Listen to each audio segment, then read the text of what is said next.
Quando chega o inverno, logo vem à cabeça aqueles alimentos, aqueles pratos mais gordurosos, como fondue, queijos amarelados e também chocolate quente, né? Só que essa estação mais fria do ano pede alimentos mais saudáveis e também com baixa caloria. E para explicar melhor um pouco para a gente como a gente deve se alimentar melhor durante o inverno, nós convidamos uma nutricionista, a professora Clenise Capelani, que também é coordenadora do curso de nutrição aqui da UDC. Professora, seja bem-vinda e obrigado por ter aceito o nosso convite. Obrigada, boa noite. Como é que a gente deve cuidar da alimentação durante essa época? Em geral, o inverno, ele predispõe a alimentos mais quentes, como você falou. Todos os alimentos que a gente consome no inverno, por ser mais quente, eles têm um valor calórico um pouco maior. Então, o consumo de frutas, ele acaba diminuindo, o consumo de sucos, o consumo de água acaba diminuindo, porque a gente não sua, não tem muita sede. Então, o que acontece é que a gente vai acabar consumindo produtos mais quentes até para dar aquela sensação de calor que o organismo precisa. Então, mais achocolatados, por exemplo, no período da manhã ou da tarde. Na hora do almoço, a gente costuma consumir coisas mais quentes, menos saladas, por exemplo.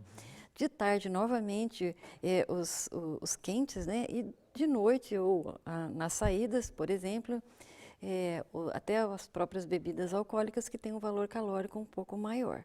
Então, como é que a gente pode fazer para minimizar esse excesso de valor calórico? Vamos lembrar que também, quando a gente reduz a atividade, que é uma questão que acontece muito no inverno, é claro que o valor calórico elevado com uma atividade menor também incentiva o aumento de peso. Mas em relação à alimentação, por exemplo, né, a redução de açúcar nos achocolatados, o consumo dos sucos e das frutas, ele pode ser muito bem-vindo quando a gente trabalha com elas cozida. Então, a fruta cozida como sobremesa, ela também é quente, mas ela continua sendo uma fruta, né? Quer dizer que a gente pode mudar o jeito de preparar os alimentos. Isso é importante. Então, as saladas que a maioria das pessoas, inverno, salada, né? O que a gente vai fazer? A gente vai usar elas refogadas, na forma de soufflé, na forma de pirê, e que elas serão também, elas têm o mesmo valor calórico, mas ela tem um preparo com um formato mais adequado à estação que a gente está. E no período noturno, a gente incentiva muito os caldos, as sopas, os cremes, porque eles não têm valor calórico muito elevado. Ok. A senhora citou as bebidas alcoólicas, a gente bebe muito vinho, até quentão, né? Época de festa junina, faz bem toda essa bebida alcoólica? As bebidas alcoólicas não são aconselháveis e quando se consome, deve ser consumida numa quantidade bem pequena, porque o teor alcoólico da bebida, ele é bastante elevado. Então, no verão se consome muita bebida alcoólica, mas de teor alcoólico baixo, que são as cervejas. No inverno, isso não acontece. O vinho, o uísque, são produtos de teor alcoólico bastante elevado. Então, o consumo, não só por ser um produto alcoólico, né, mas pelo valor calórico muito elevado, a gente vai incentivar um consumo bastante pequeno. Onde tem mais álcool, tem mais caloria também. Quanto maior o teor alcoólico, maior é o valor calórico desse produto. Então, uma coisa que é importante a gente lembrar, mesmo no inverno, a gente tem que tomar água. No inverno, a gente toma pouca água. E o organismo também pede menos, porque nós suamos menos. É importante a gente tomar pelo menos, eventualmente, um pouquinho de água. E nunca gelada, porque a gelada dá aquela sensação de esfriar. Então, se deve tomar mais, é claro, água em temperatura ambiente. Temperatura ambiente. E fondue, a gente come muito fondue nessa época do ano também. Faz bem? Todos os alimentos devem ser consumidos. Quando a gente fala num prato específico como o fondue, é claro que tem o fondue de carne, o fondue de queijo, ele tem um valor calórico mais elevado, mas nós temos também o fondue de chocolate com frutas. Então, o que é importante? O importante é não abusar, né?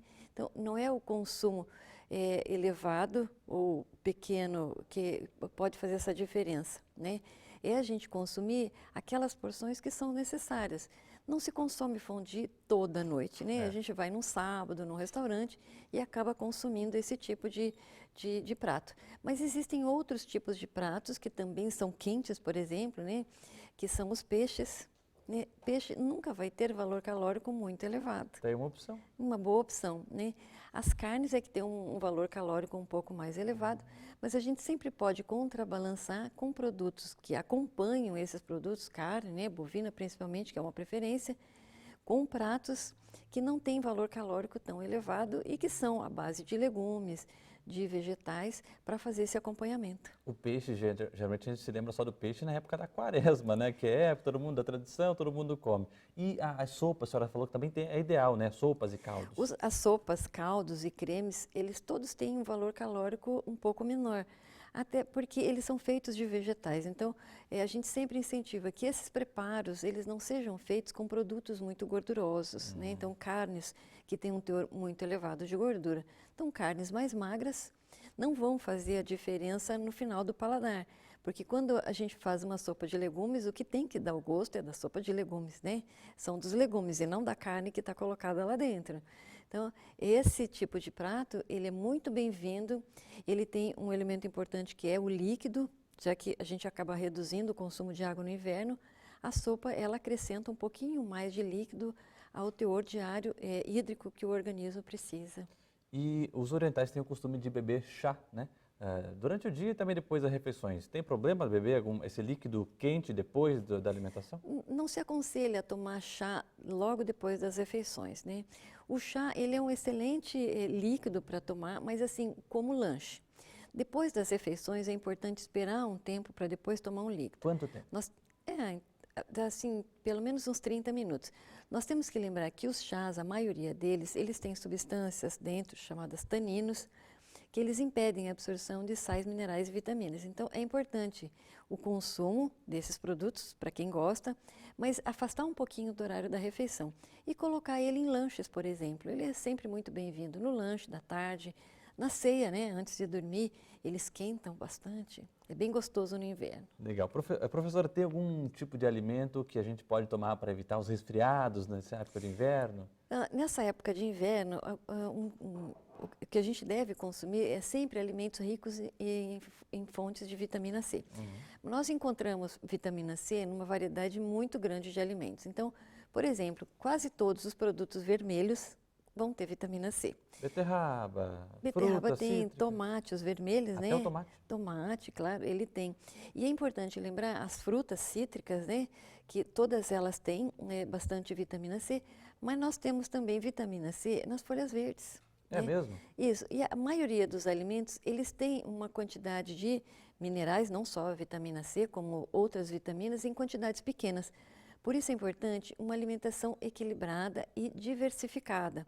Então, quando a gente fala cores diferentes, todas as refeições têm que ter saladas ou legumes refogados no inverno de cores diferentes, verde escuro, vermelho, cor de vinho. Essa regra continua durante o Essa inverno. regra continua. O que a gente pode mudar são as formas de preparo, mas uma alimentação saudável, ela é equilibrada tanto no verão quanto no inverno.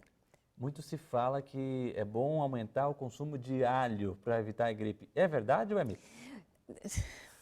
O alho tem umas propriedades bastante interessantes, entre elas é a vitamina C. Mas nós podemos conseguir esse mesmo aporte numa refeição um pouco mais equilibrada. Ficaria difícil consumir alho e trabalhar, por exemplo, né? Não dava certo, né? Teria que consumir ele de noite. Mas não se recomenda esse tipo de consumo. Se recomenda uma alimentação equilibrada e saudável.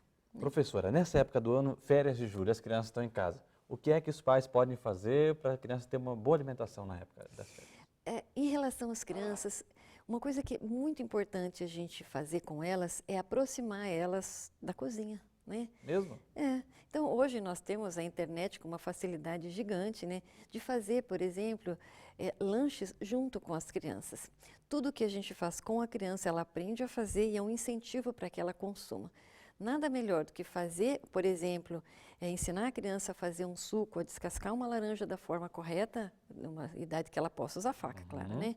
Em que ela vai ter o interesse não só de fazer aquele procedimento, como de comer aquele produto. Então, nós podemos fazer lanches saudáveis, almoços saudáveis, mesmo com as crianças em casa. Tem que ter um pouquinho de paciência, né? E procurar aquilo que as crianças gostam. Então, e criança gosta de coisa fácil. Sempre com acompanhamento dos pais por perto, né? Claro, criança não vai para a cozinha sozinha. Legal. Professora, a gente sente fome o dia todo nessa época do ano, né? Por exemplo, à tarde, o que é bom comer assim no meio da tarde? Nós recomendamos que o dia ele deve começar com o café da manhã, né? Após uma noite de sono, sem consumir nada, é claro que o organismo precisa de nutrientes para ele começar amanhã. E depois desse café da manhã, é interessante o consumo de alimentos a cada 3 horas. Nesses intervalos, a gente recomenda sempre o consumo de água, porque o organismo precisa de líquidos e o inverno a gente percebe que a gente resseca muito mais a pele, porque a gente consome um pouco menos de água. Muitas vezes essa sensação de falta de água, ela reverte numa sensação de fome. E a gente acaba consumindo alimentos, principalmente quando ultrapassa esse período de 3 horas. Por isso é importante que a cada 3 horas, mais ou menos, a gente faça pequenos lanches. É claro que na hora do almoço, o almoço normal, mas o período da tarde é um período grande entre o almoço e o jantar. E muitas vezes, né, a gente acaba sem consumir. Quando a gente está trabalhando, por exemplo, alimentos simples e que esquentam no inverno, o chá, você falou antes, o chá e algum tipo de sanduíche ou uma bolacha, ele já faz um lanche adequado no meio da tarde e quente. E à noite o jantar e antes de dormir novamente alguma coisa quente, né? Um leite quente, um achocolatado, um café com leite. Antes de dormir ele é sempre bem-vindo. Lembrando sempre que as quantidades é que devem ser pequenas. Certo, nunca em grande quantidade, né? E para finalizar, as pessoas temem engordar no inverno. A única maneira de perceber que a gente não está se alimentando bem é indo até a balança ou ter uma outra forma? O organismo dá uma resposta? O próprio organismo responde quando a gente faz esse aumento de peso, né? Mas tem que lembrar que no inverno a gente faz menos atividade. Por isso, muitas vezes, esse desequilíbrio entre alimentação e pouca atividade é que faz essa mudança de peso. Mas se for uma alimentação saudável, dificilmente vai ter uma diferença de peso muito grande. O que a gente aconselha é que não se esqueça da atividade física, nem no verão e nem no inverno. É uma excelente combinação, né? Sempre boa. Conversei aqui com a professora Clenise Capellani, que é nutricionista já há mais de 30 anos, né, professora? E também é coordenadora do curso de nutrição da UDC. Professora, muito obrigado por ter aceito o nosso convite e as portas estão abertas. Obrigada. Tenha uma boa tarde. A terça-feira teve cara de inverno durante todo o dia, apesar da chuva, né? E a Defesa Civil aqui de Foz do Iguaçu, apesar da chuva, não registrou nenhum ponto de alagamento aqui na cidade. Vamos ver agora como fica a previsão para amanhã e para os próximos dias.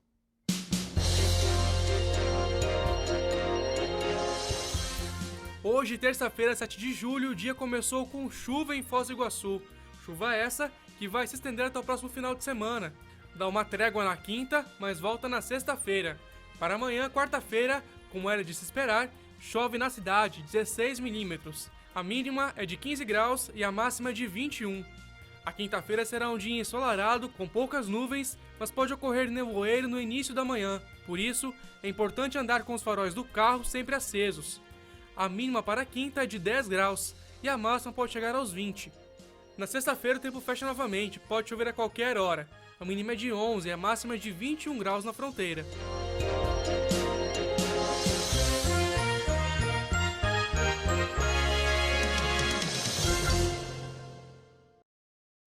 Um plano anunciado hoje pelo governo quer evitar que muitas pessoas percam emprego nessa época de crise. As informações com Karen Clark. Isso mesmo, a medida provisória foi publicada nesta terça-feira e faz valer o Programa de Proteção ao Emprego. A medida foi acatada para evitar demissões. Somente neste ano, 240 mil vagas deixaram de existir no Brasil. O Programa de Proteção ao Emprego prevê a redução da jornada de trabalho em 30%, também com redução proporcional ao salário do empregado. A ideia do novo plano é que o número de desempregos não seja afetado pela crise, o que também influenciaria nos custos com o seguro-desemprego e na arrecadação de contribuições sociais e tributos. A empresa só poderá aderir ao programa se comprovar crise cíclica ou sistêmica ao governo federal e ao sindicato da categoria. O empregado que tiver a sua jornada de trabalho reduzida terá direito ao vínculo empregatício com a empresa durante todo o período de adesão ao programa e por mais 1/3 desse tempo. Por exemplo, se o empregado adere ao programa por 1 ano, durante 1 ano e 4 meses, ele não poderá ser demitido. Karen Clark para o UDC Notícias. O palco do Teatro Barracão vai receber no sábado o evento Mistura das Artes. É uma mostra que vai reunir peças e performances infantis de balé, jazz e teatro. Os trabalhos são encenados pelos participantes das oficinas de formação mantidas pela Casa do Teatro. A amostra é aberta à comunidade. Os ingressos serão vendidos na portaria do Teatro Barracão e vão custar R$ 5,00. Crianças de até 12 anos não pagam. A amostra começa às 19h. Veja a seguir. Segunda maior rede de fast food do Brasil e do mundo vai abrir uma franquia aqui na cidade. E ainda, Defensoria Pública poderá ter sede própria aqui em Foz.